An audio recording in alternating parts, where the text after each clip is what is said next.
Lokesh Kanagaraj special craze ఉన్న director ఇప్పుడు తెలుగు ఇండస్ట్రీకి సిద్ధమవుతున్నాడు. అది కూడా డార్లింగ్ ప్రభాస్తో కలిసి.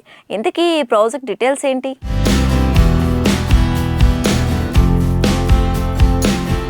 సౌత్ లో అత్యధిక డిమాండ్ ఉన్న దర్శకుల్లో లోకేష్ కనగరాజ్ ఒకరు. కథ కంటే కథనం, స్టైలింగ్ మేకింగ్ తో అభిమానులని ఆకట్టుకునే ఈ క్రియేటివ్ డైరెక్టర్ ప్రస్తుతం సూపర్ స్టార్ రజనీకాంత్ స్క్రిప్ట్ మీద పనిచేస్తున్న సంగతి తెలిసిందే. వెట్టయాన్ పూర్తి కాగానే తలయవారి సెట్ లోకి అడుగు పెడతారు.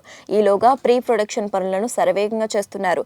మాస్టర్ లియో తర్వాత విజయ్ తో ఇంకో సినిమా తీయాలని ప్లాన్ చేసుకున్న లోకేష్ కు అది సాధ్యపడే సూచనలు లేనట్టేనని చెన్నై టాక్.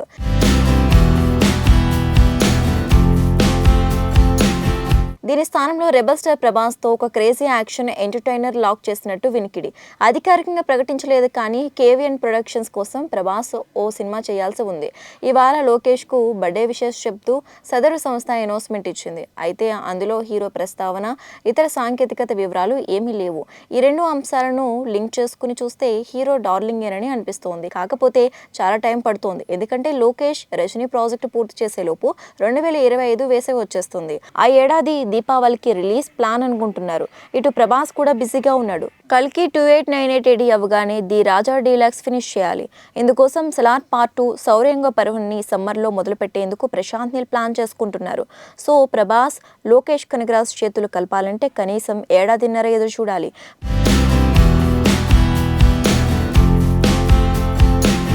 పైగా ఇంకోవైపు డార్లింగ్ కోసం హను రాఘోపూడి మ్యూజిక్ సెట్టింగ్స్ మొదలు పెట్టేశాడు. బడ్జెట్ ఎంత ఉన్నా సరే వేగానికి ప్రాధాన్యం ఇస్తున్న ప్రభాస్ రాబోయే 3 ఏళ్లలో కనీసం 5 రిలీజులు ఉండేలా చూసుకుంటున్నాడు. సో లోకేష్ కాంబినేషన్ గురించి వచ్చిన వార్త నిజమవ్వాలనే కోరుకుందాం. ఇతని టాలీవుడ్ ఎంట్రీకి ఇంతకన్నా బెస్ట్ ఆప్షన్ అతనికి ఏముంటుంది? ఇప్పుడంతా ఓటీటీల హవా నడుస్తోంది. ఎలాంటి కంటెంట్ అయినా ఇక్కడ వైరల్ అవుతూ ఉంటుంది. అయితే ఇప్పుడు ఇక్కడ ప్రభుత్వం ఫిల్టర్ చేపట్టింది.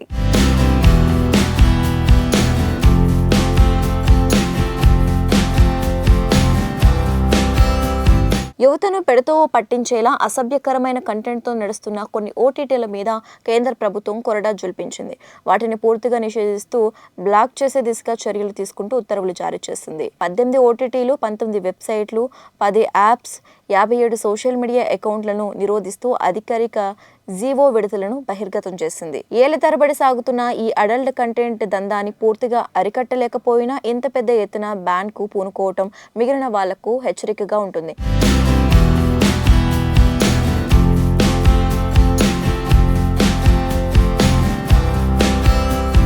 నిజానికి ఇలాంటి ఏ రేటెడ్ కంటెంట్ సమాజం మీద చూపించే ప్రభావం అంతా ఇంత కాదు. క్యాచీ పదాలతో ఓ యాప్ పెట్టేసి దాని ద్వారా లక్షలాది సబ్స్క్రైబర్లను ఆకట్టుకుని తద్వారా కోట్ల రూపాయల ఆదాయం సంపాదించుకోవటం అనే చెడు మార్గాన్ని ఇవి సృష్టించాయి. వీటి వల్ల కాపురాల్లో చిచ్చురగిలిన వాళ్ళు కూడా ఉన్నారు. మాయలో పడి చదువులు, ఉద్యోగాలు దెబ్బతిన్న వాళ్ళు ఉన్నారు. అసాంఘిక కార్యకలాపాలకు దారితీసిన సంఘటనలు లేకపోలేదు. కథ ఇక్కడితో అయిపోలేదు. ఇంకా బ్యాన్ చేయాల్సినవి ఉన్నాయి. వాటి మీద కూడా సెంట్రల్ గవర్నమెంట్ ఓ చూపు చూడాలి.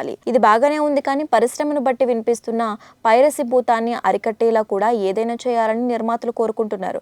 ఎందుకంటే రిలీజ్ రోజు మధ్యాహ్నానికి థియేటర్ ప్రింట్లు పంపిణీ చేస్తున్న సైట్ల వల్ల కలెక్షన్లు ప్రభావితం చెందుతున్నాయి. ఈ సమస్య ఇప్పటిది కాకపోయినా దశాబ్దాల తరబడి పరిష్కారం దొరకటం లేదు.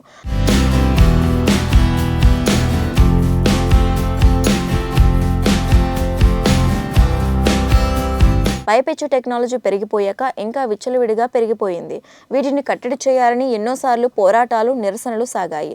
అయినా లాభం లేకపోయింది. ఈ బ్యాన్ అస్త్రం ఏదో భవిష్యత్తులో పైరసీ మీద కూడా ప్రయోగిస్తే బాగుంటుంది. తమిళ బ్లాక్ బస్టర్ తేరీ మూలా కథను తీసుకుని హరీష్ శంకర్ దర్శకత్వంలోనే ప్లాన్ చేసుకున్న భగత్ సింగ్ కి బ్రేక్ పడింది. ఇప్పుడు ఈ మూవీపై క్లారిటీ వచ్చింది.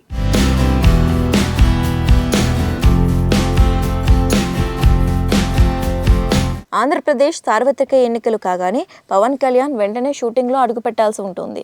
టీడీపీ, జనసేన, బీజేపీ పొత్తు కనుక అధికారంలోకి వస్తే 1 నెల రోజులు ఆ హడావిడిలో బిజీగా ఉండొచ్చేమో కానీ కనీసం జూన్ నుంచి ఓజీ కోసం వరుసగా డేట్లు ఇవ్వాల్సిందే. ఆ మేరకు దర్శకుడు సుజిత్ సర్వం సిద్ధం చేసుకుని ఉన్నాడు. సెప్టెంబర్ 27న విడుదల ఎట్టి పరిస్థితుల్లో మిస్ కాకూడదనే నిర్మాత డివివి దానయ్య లక్ష్యం.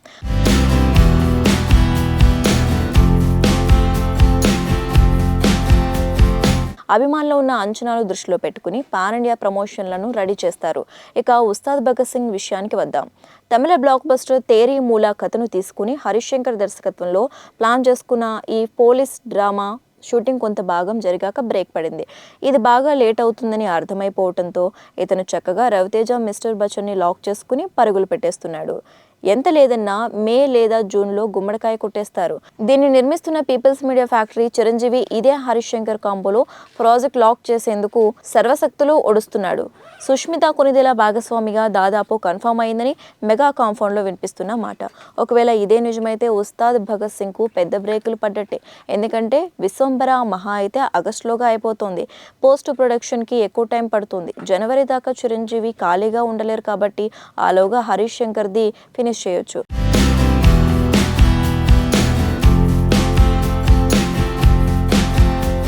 పవన్ ఓజీ అయిపోయిన వెంటనే హరిహర వీరమల్లు సంగతి చూడొచ్చు. ఈ లెక్కన ఉస్తాద్ భగత్ సింగ్ 2025లో తప్ప అంతకుముందు కంటిన్యూ అయ్యే ఛాన్స్ లేనట్టే. ఇంకా శ్రీలీల కొత్త డేట్లు తీసుకోలేదు. మెయిన్ విలన్ ఎవరో లాక్ చేయలేదు. దేవిశ్రీ ప్రసాద్ పాటల పని ఉంది. ఇవన్నీ చూస్తే భగత్ సింగ్ ఫ్యాన్స్ కు లాంగ్ వెయిటింగ్ తప్పదు. 2024 సంవత్సరం మలయాళ సినీ పరిశ్రమకు లక్కీ ఇయర్ గా మారింది. 3 పెద్ద హిట్స్ తర్వాత ఇప్పుడు లిస్ట్ లోకి మరో హిట్ చేరింది. ఇంతకీ ఆ మూవీ ఏంటి?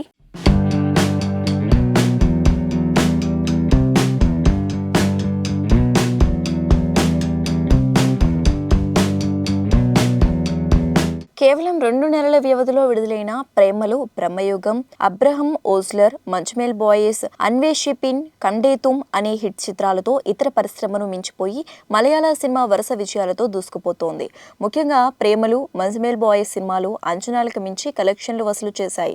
ఇందులో అనూహ్యంగా బ్లాక్ బస్టర్ హిట్ అయ్యి బాక్సాఫీస్ వద్ద రికార్డులు మూత మోగిస్తున్న Manjummel boys talk of the town గా మారింది.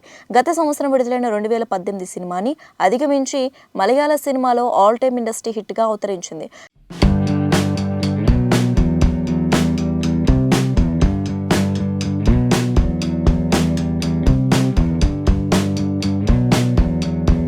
ఇప్పుడు ఈ హిట్ సినిమాల లిస్టులో స్టార్ హీరో పృథ్వీరాజ్ సుకుమారన్ నటించిన ఆడు జీవితం ది గోట్ లైఫ్ చేరుతుందా లేదా అనేది ఇప్పుడు అందరిలోనూ ఉన్న ప్రశ్న.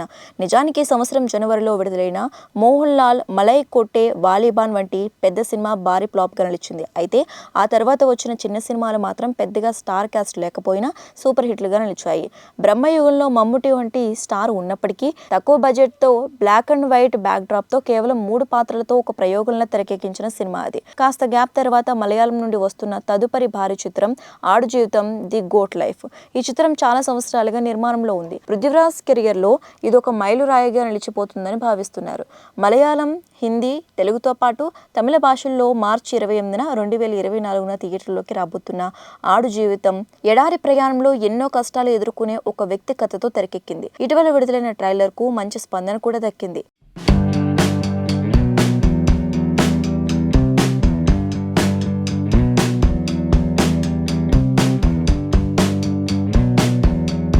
పృథ్వీరాజ్ కేవలం మలయాళంలోనే కాక ఇతర భాషల్లోనూ మంచి గుర్తింపు పొందారు. ముఖ్యంగా ఇటీవల సలార్తో వరదరాజ మన్నర్గా అలరించిన తరువాత వస్తున్న సినిమా కావడంతో ఆడు జీవితం సినిమాకి తెలుగు, హిందీ మార్కెట్లో మంచి క్రేజ్ ఉంది. సాధారణంగా మలయాళ చిత్రాలు తెలుగు, హిందీ మార్కెట్లో పెద్దగా ఆడవు. అయితే పృథ్వీరాజ్ స్టార్డంతో పాటు ప్రస్తుతం మలయాళ సినిమా సక్సెస్ ట్రిక్ వల్ల ఆడు జీవితం కూడా అదే తరహాలో హిట్ అవుతుందని ట్రేడ్ వర్గాల వారు అంచనా వేస్తున్నారు. పైన చెప్పుకున్న విధంగా ఈ సినిమా ఎన్నో ఏళ్ల పాటు షూటింగ్ స్టేజ్ లో ఉండటం అనేది మాత్రం కాస్త మైనస్ గా మారొచ్చు. మరి భారీ బడ్జెట్ చిత్రంగా తెరకెక్కిన ఆడు జీవితం అంచనాలను అందుకుని ప్రేమలు, మంజుమేల్ బాయ్స్ వంటి చిన్న సినిమాల్లాగానే పెద్ద హిట్ అవుతుందా లేదా అనేది తెలియాలంటే మరో 2 వారాలు ఆగాల్సిందే. సినిమా ఇండస్ట్రీలో కొంతమంది యువ హీరోలు మిగతా హీరోలతో కూడా చాలా క్లోజ్ గా ఉంటారు. ఈ లిస్ట్ లో ముందుండే విశ్వకి ఇప్పుడు తారక్ నుంచి ఓ స్వీట్ షాక్ తగిలిందట.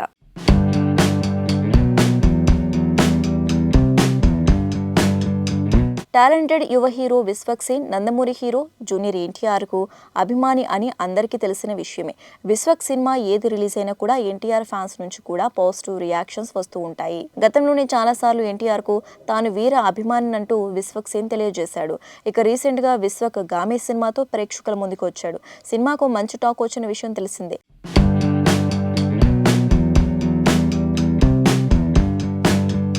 ఇక మంచు మనోజ్ ఉస్తాద్ షోలో పాల్గొన్న విశ్వక్ ఎవరికి తెలియని ఒక విషయాన్ని తెలియజేశాడు. అంతేకాకుండా అతనితో జూనియర్ ఎన్టీఆర్ కు ఉన్న బాండింగ్ గురించి కూడా అర్థమయ్యేలా చెప్పడం విశేషం. సినిమా ఇండస్ట్రీలో ఏ సెలబ్రిటీతో పార్టీని బాగా ఎంజాయ్ చేశారని మనోజ్ అడిగాడు. ఇక విశ్వక్ సమాధానం ఇస్తూ, ఒకరోజు జూనియర్ ఎన్టీఆర్ అన్నతో ఫామ్ హౌస్ లో పార్టీలో పాల్గొన్నాను. అయితే మరుసటి రోజు ఉదయమే నాకు షూటింగ్ ఉంది అని బయలుదేరటానికి లేచాను. కానీ ఎన్టీఆర్ మాత్రం కాస్త గర్జిస్తూ బయట అసలు నాట్ అలౌట్ అంటే కూర్చోబెట్టారు. అది నాకు చాలా మెమొరబుల్ పార్టీ అని విశ్వక్ సేన్ తెలియజేశాడు. ఈ యువ హీరో ఆ విషయాన్ని ఎంతో సరదాగా నవ్వుతూ చెప్పడంతో వారి మధ్యలో ఉన్న అనుబంధం ఎంత స్ట్రాంగో అర్థమవుతోంది. విశ్వక్ గతంలో బాలకృష్ణ సినిమాలో ఒక కీలకమైన రోల్ చేసే అవకాశం వచ్చినా చేయలేదు. ఎందుకంటే తనకు బాలయ్య గారు అంటే చాలా ఇష్టమని, మొదటిసారి ఆయనతో కలిసి నటిస్తే ఇంకాస్త ఎక్కువ టైమింగ్ ఉన్న రోల్ చేయాలని ఉన్నట్లుగా విశ్వక్ తెలిపాడు.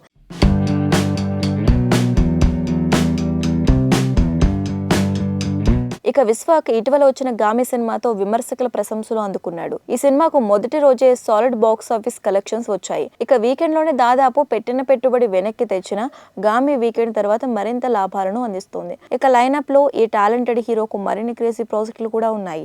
ముఖ్యంగా నెక్స్ట్ అతను గ్యాంగ్స్ ఆఫ్ గోదావరి అనే సినిమాతో రాబోతున్నాడు. ఆ సినిమా కూడా సాంగ్స్ తో టీజర్ తో పాజిటివ్ వైబ్రేషన్స్ క్రియేట్ చేసుకుంది. సినీ ఇండస్ట్రీలో చాలా మంది ఎంత త్వరగా ఎదుగుతారో అంతే త్వరగా పాతాళంలోకి జారుకుంటారు. ఇలా పడిపోయిన ఓ నటి ఇప్పుడు తన కష్టాన్ని చెప్పుకుంటుంది.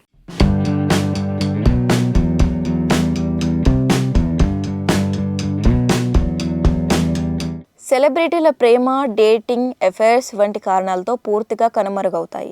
కానీ కొంతమంది మాత్రం ఈ అవకాశాల పేరిట ఇండస్ట్రీలో పెద్దల చేతుల్లో కీలు బొమ్మల్లా మారుతారు. ఏ మాత్రం వారికి ఎదురు తిరిగితే వెండి తెరపై జాడ లేకుండా తొక్కివేస్తారు. అయితే టాలీవుడ్లో చాలామంది నటులు ఇలాంటి చేదు అనుభవాలను ఎదుర్కొని బయటకు చెప్పుకోక మరికొందరు మాత్రం ఇంకా అజ్ఞాతంలోనే ఉండిపోతున్నారు. అయితే తాజాగా టాలీవుడ్కు చెందిన ఓ ప్రముఖ హీరోయిన్ ఇన్నాళ్లకు తన జీవితంలో ఎదురైన సంఘటనల గురించి బహిరంగంగా చెప్పుకున్నారు. టాలీవుడ్ పరిశ్రమలో తొలి చిత్రంతోనే ఓ వెలుగు వెలిగిన హీరోయిన్లలో కిరణ్ రాథోడ్ ఒకరు.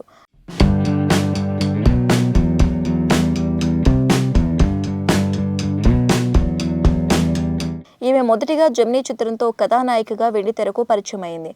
ఈ చిత్రం మంచి విజయం సాధించడంతో ఈమె పేరు ఇండస్ట్రీలో మారుమోగింది. దీంతో వరుస అవకాశాలు కిరణ్కు క్యూ కట్టాయి. ఈ క్రమంలోనే ఈమె వరుసగా కమల్ హాసన్, అజిత్, విజయకాంత్, ప్రశాంత్ వంటి స్టార్ హీరోలతో జతకట్టారు. అయితే ఆ తర్వాత పెద్దగా ఏ సినిమాలో కనిపించలేదు. కానీ చాలా కాలం తర్వాత కిరణ్ మళ్ళీ ఇప్పుడు క్యారెక్టర్ ఆర్టిస్టుగా 1-2 చిత్రాల్లో నటించారు. అలాగే ఐటెం సాంగ్స్లోనూ నటించారు. అయితే ఈమెపై గతంలో చాలా వదంతులు వచ్చాయి. కాగా ఇటీవలే ఒక టీవీ ఛానల్లో పాల్గొన్న కిరణ్ తన వ్యక్తిగత సినీ రంగ జీవితం గురించి కొన్ని ఆసక్తికర విషయాలను పంచుకుంది.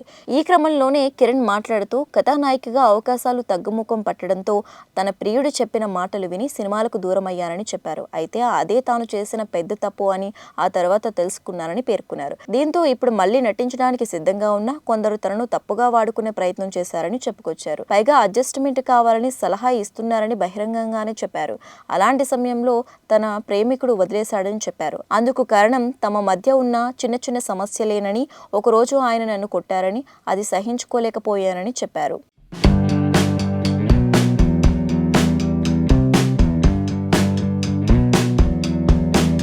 అలాగే ఆ తర్వాత అతనికి ఫోన్ చేసి రమ్మని పిలిచి తాను కూడా కసితీరా కొట్టడంతో చివరికి అతడు చిరిగిన బట్టలతో రోడ్డున పడ్డాడని వివరించింది. ఈ కారణంగానే ఏమో తెలియదు కానీ చాలా మంది తనను తప్పుగా ఉపయోగించుకోవాలని చూశారని, మరికొందరు రాత్రి వేళల్లో ఫోన్ చేసే వాళ్ళని చెప్పారు.